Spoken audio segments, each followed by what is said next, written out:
एका आळशी नवऱ्याला बायको कंटाळली होती.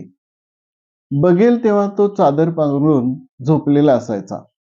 त्याच्या आळशीपणाला ती खूप कंटाळली आणि शेवटी एक दिवशी म्हणाली, "मी 2 दिवस माहेरी जाऊन येते. तुमचं जेवण करून ठेवलंय.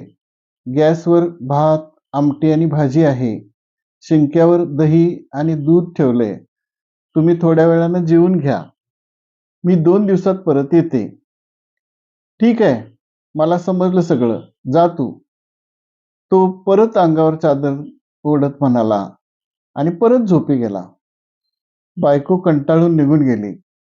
2 दिवसानंतर ती परत आली. तेव्हा हा झोपलेलाच होता. तिनं त्याची चादर ओढली आणि म्हणाली, "अहो, उठा की, मी आले." तेव्हा तो परत अंगावर चादर घेत म्हणाला, "मला समजलं सगळं. मी जेवतो नंतर. तू जा म्हणतोय नव्ह?"